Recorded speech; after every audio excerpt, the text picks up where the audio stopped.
Collinear शब्द आपके लिए नया नहीं है। एक्सरसाइज 7.1 का क्वेश्चन नंबर 3 इससे संबंधित है। वहां पे हमें डिटरमाइन करना था कि ये 3 पॉइंट कोलिनियर है या नहीं है।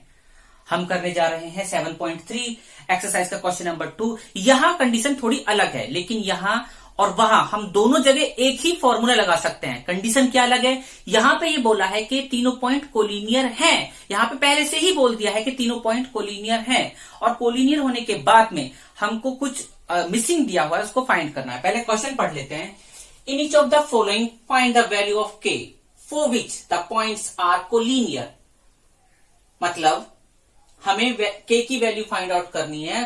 के की वो वैल्यू, के की एक वैल्यू होगी, के की जिस वैल्यू के लिए ये तीनों पॉइंट कोलिनियर हो जाएंगे। अगर उस वैल्यू से अलग कुछ और वैल्यू अगर हम के की रखते हैं तो कोलिनियर नहीं होंगे। तो हमें के की एक ऐसी वैल्यू फाइंड आउट करनी है जिसके लिए ये तीनों पॉइंट कोलिनियर हो जाते हैं। सबसे पहले हम इनको कोलिनियर मान लेते हैं कि ये पॉइंट तीनों कोलिनियर हैं। कोलिनियर होने से क्या होता है? सपोज करो ये 3 पॉइंट है ए बी सी, कोलिनियर है। कोलिनियर है तो क्या है? तीनों एक ही लाइन पे होंगे, और अगर तीनों एक ही लाइन पे होंगे तो क्या होगा? ट्राइंगल नहीं बनेगा। अगर ट्राइंगल नहीं बनेगा तो क्या होगा? ट्राइंगल का एरिया 0 होगा। ट्राइंगल का एरिया 0 होगा तो वही हमने यहां काम किया है। 4 collinear area of triangle equal to 0। Area of triangle का ये फॉर्मूला है, मैं आपको अच्छी तरीके से बता चुका हूं, याद करना भी सिखा चुका हूं। Equal to 0 1/2 x1। x1 की वैल्यू ये रही। y2 माइनस y3 इस तरीके से आप यहां देखेंगे। यहां पे प्लस 2 है, इसकी मैं बात करता हूं। y1 है माइनस y1 है। यहाँ पे x2 की वैल्यू पहले चलो ठीक है, x2 की वैल्यू 5, y3 की वैल्यू k माइनस, लेकिन यहां प्लस है, ये प्लस क्यों है? y1 की वैल्यू है -2, क्योंकि y1 की वैल्यू -2 है और एक माइनस यहां पर है, ये डबल माइनस इस साइन को प्लस कर देंगे। इस तरीके से x3 y1 माइनस, यहां पे प्लस नहीं होगा क्योंकि यहां पे y1 के आगे माइनस का साइन नहीं है। अगर यहां माइनस का साइन होता और एक y1 में की वैल्यू में माइनस का साइन होता तब यहां प्लस हो जाता। इस तरीके से हमने वैल्यू रखी।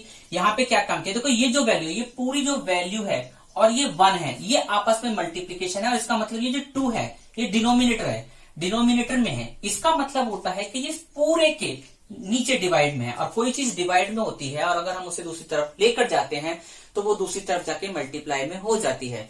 उसी के रूल्स के अकॉर्डिंग हम जब इस 2 को इधर लेके जाएंगे तो ये 0 के साथ मल्टीप्लाई हो जाएगा, और इसको हम सॉल्व करेंगे। जैसे 7 मल्टीप्लाई 1 माइनस 7 मल्टीप्लाई के, ब्रैकेट यहां हमने खोल दिया है, ये वाला प्लस 5 मल्टीप्लाई के, 5 मल्टीप्लाई 2, यहां पे इसको -2 -1 -3, इसको फिलहाल ऐसे रहने दिया। इसके साथ मल्टीप्लाई करें 0 होगी। 7 माइनस 7 के 5 के 10, और -3 और 3 की मल्टीप्लाई करेंगे -9 आएगा, और वो -9 इस वाले साइन को माइनस कर देगा, माइनस का 9 के वाले, माइनस का 7 के और प्लस का 5 के, ये माइनस का 7 के है तो माइनस का 2 के हो जाएगा।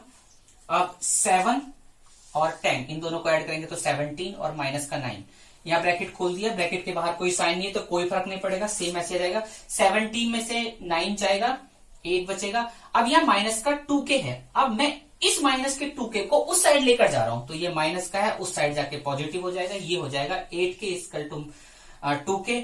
इस 2 को जब मैं इस 8 के नीचे डिवाइड करूंगा तो 8/2 4 बचेगा, के की वैल्यू 4 आ जाएगी। ये वाले पॉइंट देखते हैं क्वेश्चन नंबर इसका सेकंड पार्ट।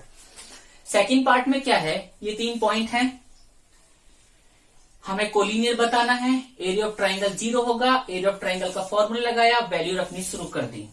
x1 की वैल्यू 1/2 तो यहाँ है, देखो यहाँ हमने यहीं पे कर दिया 1/2, इसके साथ मल्टीप्लाई हो रही, तो इस 2 को जब हम इधर ले जाएंगे तो इधर मल्टीप्लाई हो जाएगा, ठीक है।